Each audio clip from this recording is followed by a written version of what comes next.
Good morning, everybody. Hey, Gary here. Welcome to my channel. So this morning we find ourselves in the forest, skirting some farm fields.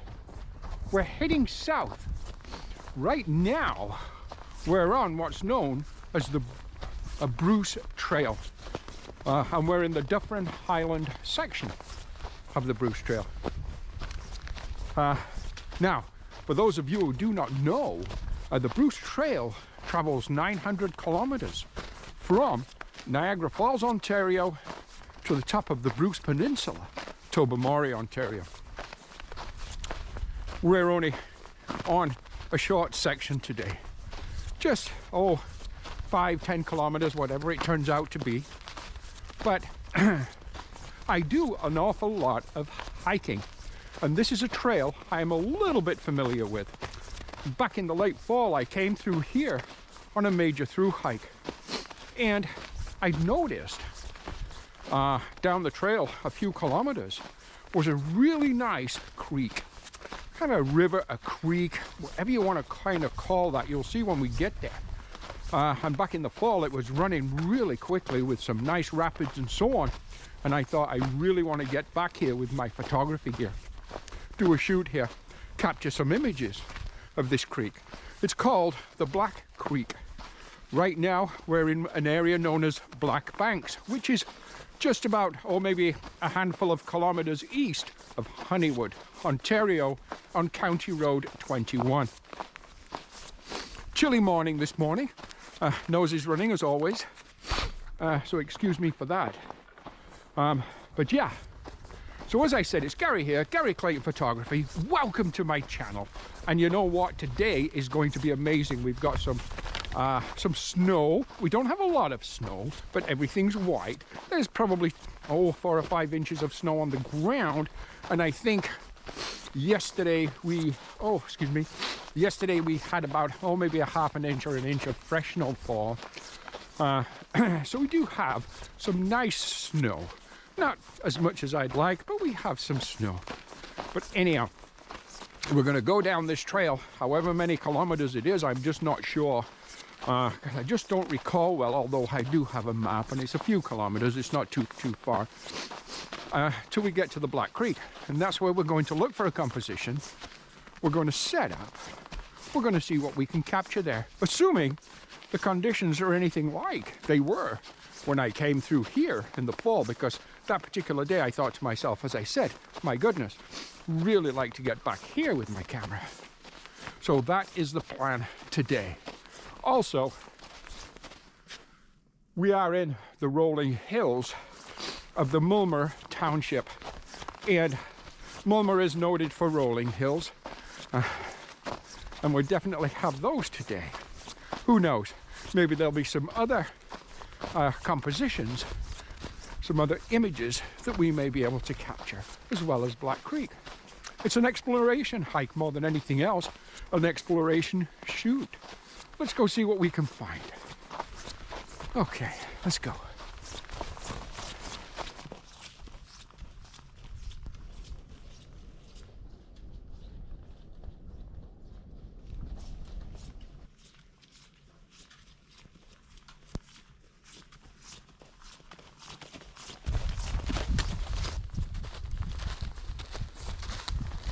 Something I really enjoy are what I call essentially the remnants of fall. The golden brown, kind of yellow, dried, frozen leaves that still remain on some of the lower limbs of the trees. And as you can see, some small trees, bushes if you will. And I really enjoy that contrast of color with the white beneath them. On days where there's heavier snow, then you'll get white on the trees, which really make a beautiful kind of contrasting scene.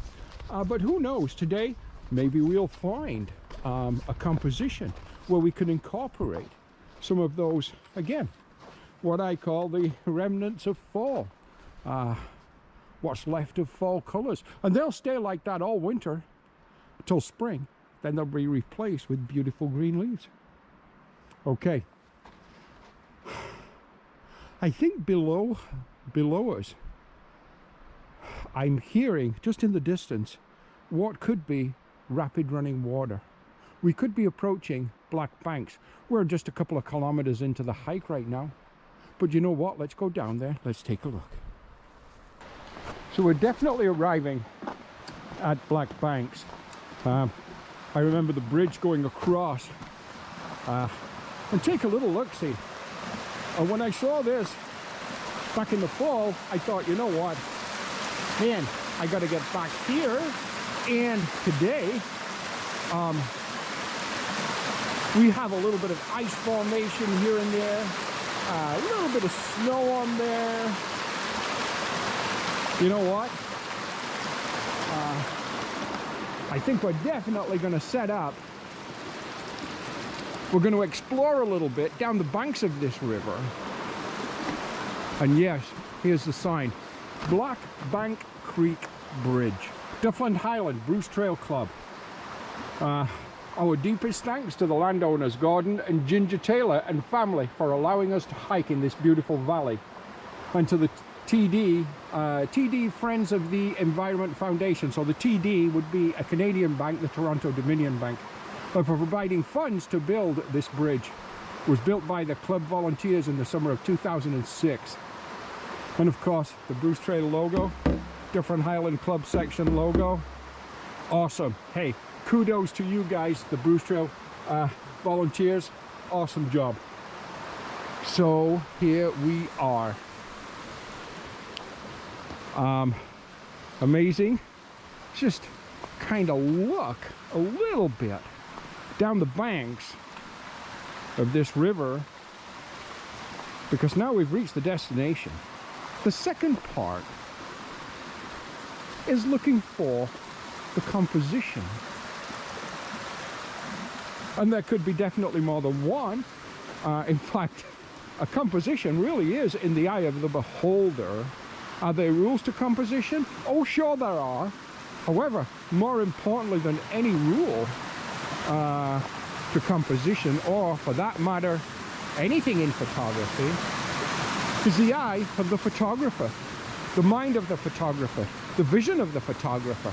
Sometimes, I've said this before and I truly believe this, sometimes we really have to close our eyes to see clearly. So yeah, even though we have rules in photography, well, those rules are just there to guide us, to give us a starting point, if you will, and most definitely to be broken. Okay. So right at this minute, this particular trail takes us away from that riverbank. So I want to turn around and head back towards that riverbank a little bit and just see what I can find. Now granted, this is not compatible to such things as the mighty Colorado River as it crashes through the Grand Canyon, or anywhere else for that matter. But for here in Ontario, especially where I live, well, it's just fine. It's very interesting. A lot of chaos right here. Debris, trees, bushes, and so on that have collapsed and ended up in the river.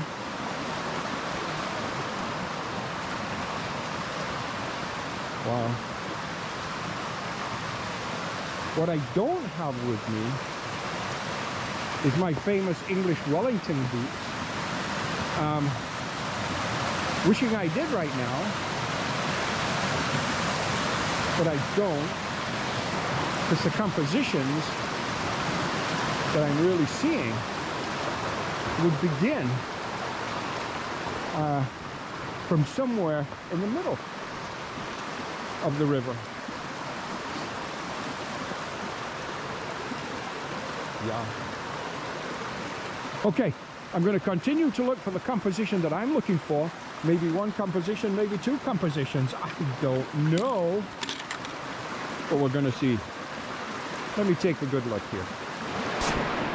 Okay, so I'm believing, or I'm thinking, we're basically looking at our first composition of the day. By the way, it is December the 19th today. Yeah. Okay, so first composition. I mean, you've seen on the video as much as I've really seen of this river, so you know what, please comment below on compositions that you may have considered. But this is what I'm looking at for the first one. Probably down low, but I'll try different elevations and of course different focal lengths, and we'll see what we can come up with. Stand by. Let's get a tripod set up. Let's look at the light. We've got a lot of white behind there. There's a certain brownness. There's a certain brightness. However, it is overcast. We're dealing with a diffused light, relatively flat. So that's what we have to work with right now. So again, let's get set up on a tripod and let's see what we can do here. Let's see what kind of shutter speeds we get. Yeah. Okay, let's set up.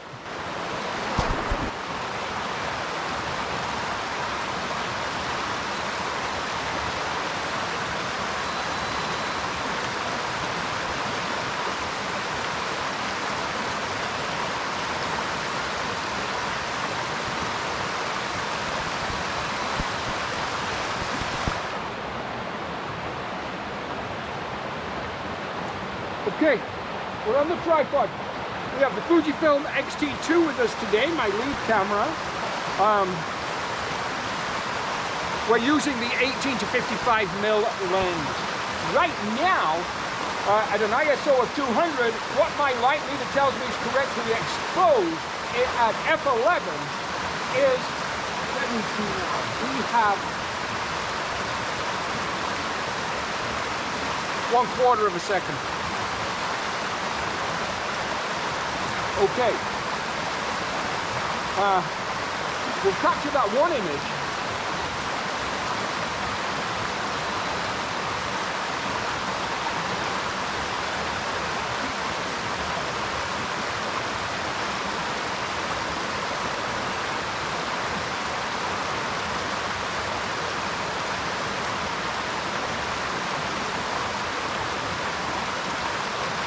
Wow. Actually, you know what? At 1/4 of a second, that actually looked quite interesting. You'll know if you watched some of my videos before, I like to smooth out the water a little bit. But I still like to show character. I don't just want a straight milky white body of water. I certainly want character there. But I want a certain smoothness, just indicates movement. So I don't like a 5 or 6 or 7 second shutter speed. I'm around 1.5 seconds, 3/4 of a second is what I like for a scene such as this. And I think to achieve that today, I'm going to apply simply the polarizer. The polarizer set at maximum polarization may give me 2 stops of light, reduce light by 2 stops. That'll allow me to slow down the shutter speed. Hey, let's take a look.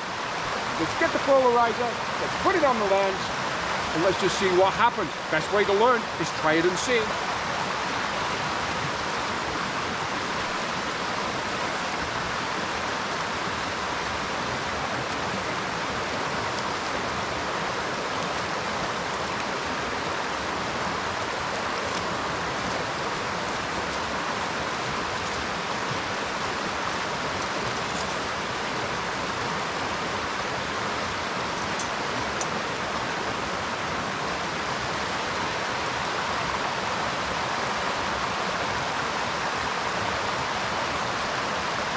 Now, as you may know, if you've watched my videos before, I have been for many, many years primarily a Canon shooter. However, over this last year or so, I've been looking more and more and more at Fujifilm mirrorless. With that said, we did make the switch to Fujifilm.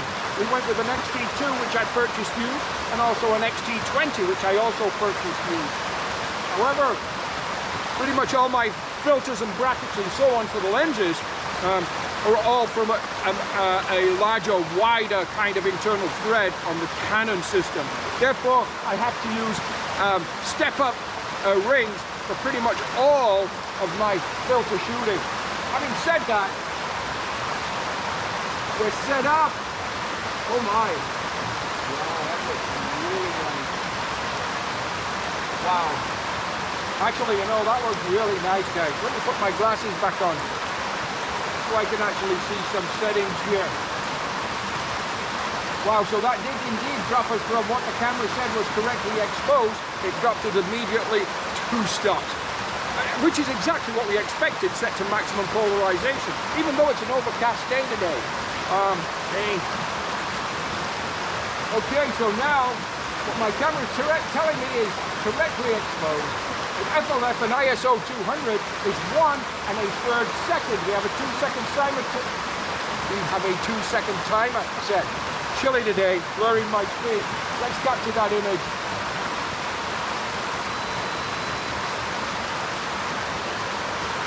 Wow, you know what? I actually like that a lot. And you know, to keep you all involved, because it's so important, if we got anything from that one, we're going to pop it up right now for you to look at.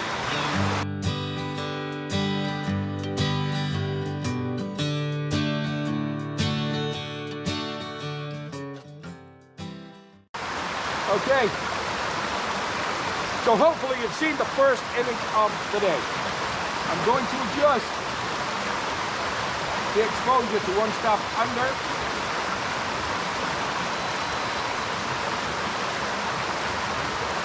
I'm going to adjust the exposure to 1 stop over.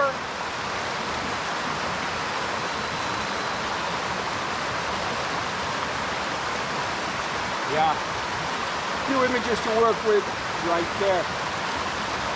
Let's adjust the focal length with this 18 to 55 mil lens. Let's just take a little look here to see how things change.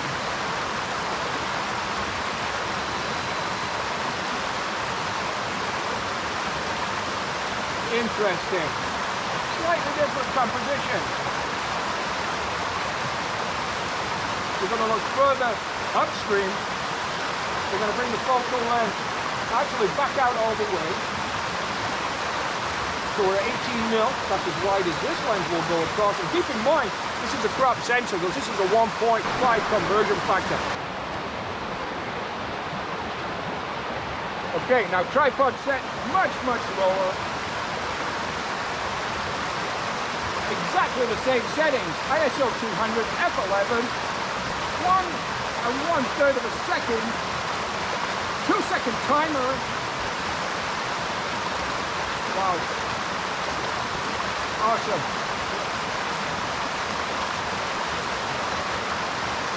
Exactly the same as last time. We'll go through a series of focal ranges, a focal length, of this new elevation.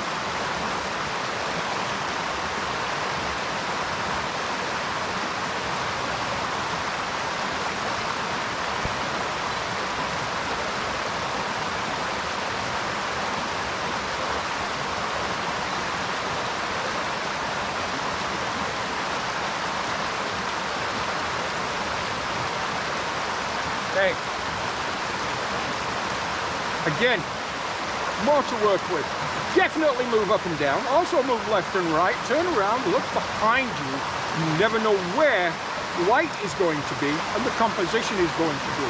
But right now, I'm really happy with what we've done right here. But what I am going to do is I want to go wider. I want to go wider than my 18 to 55 can do. And I'm going to do that by applying my Rokinon 12mm manual ultralight lens. So stand by. Let's do that.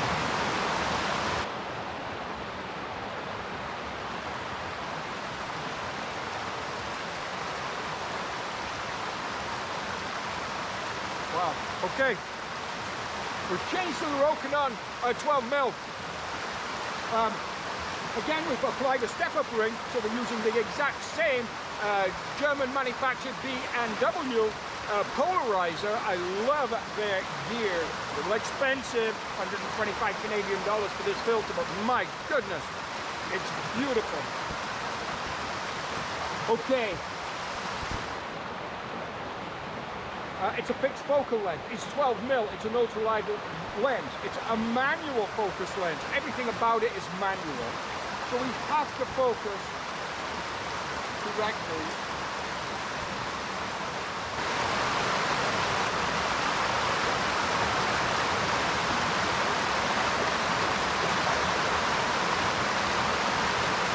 There we go. Okay, let's take a look.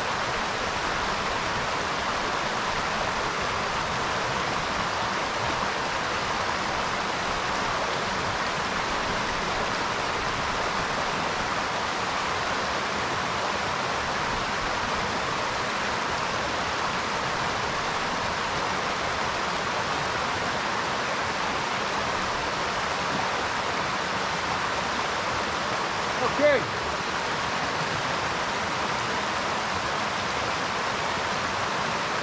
Wow. Okay.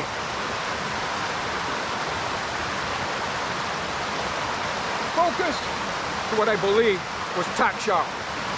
Again, I'm going to grab one more. You know, I really like that. Let's just change.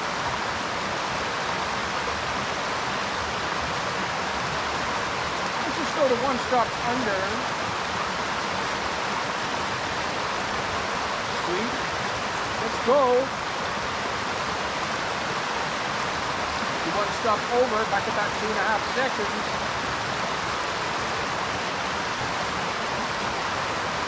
Wow. Well, loving that. So we've worked with the 18 to 55mm. We've worked with the 12mm. We've worked with different elevations. We've worked with different focal lengths.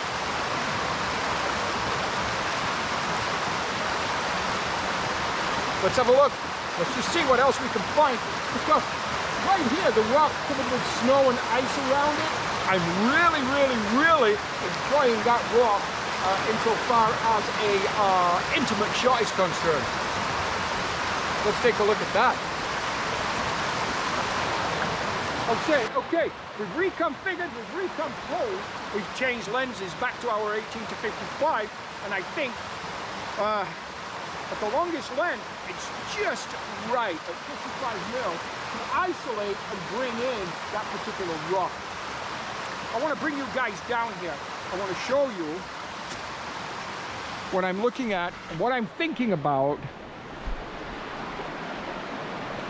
So first of all, the composition is on the rock right ahead of us. On the back of my Fujifilm, you'll notice the bright green line. That's my horizon line. When it's green, it tells me my image in relationship, if you will, to the horizon, in relationship to things around it, is level. Secondly, I'm not sure if you can see them in the Fujifilm, but I have a 6 square grid. I like a grid.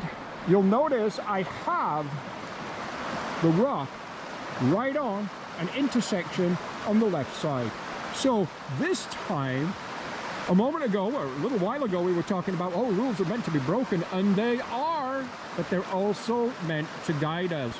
And that tells me that I am following the rule of thirds.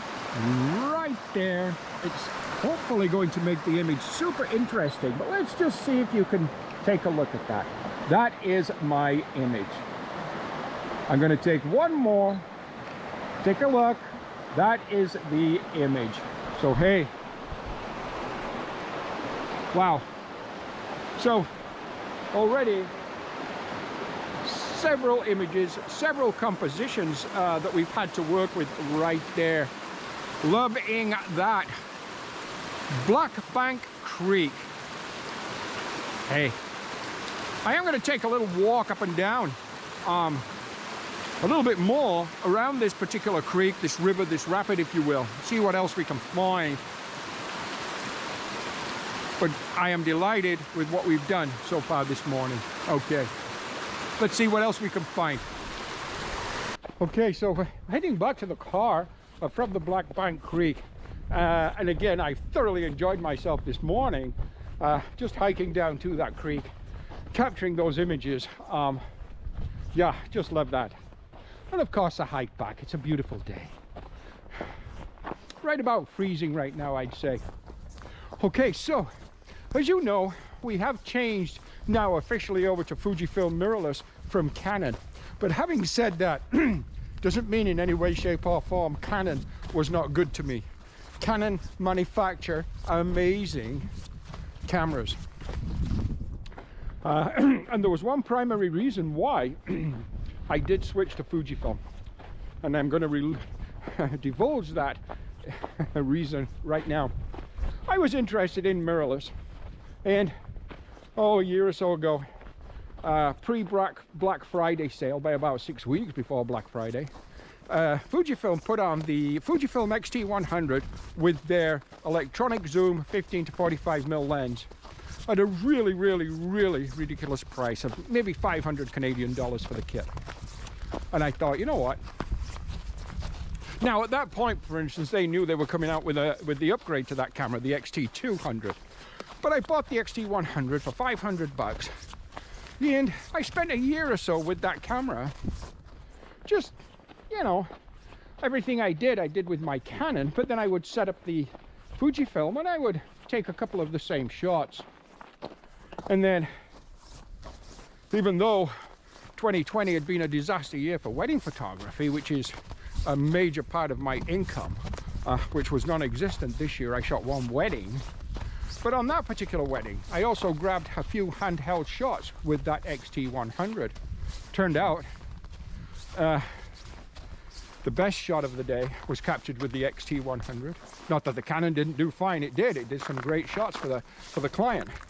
But the shot I really enjoyed the best came from the X-T100. And it shot, out of just a handful of shots I captured with it, it offered me a handful of excellent images. And I thought, you know what?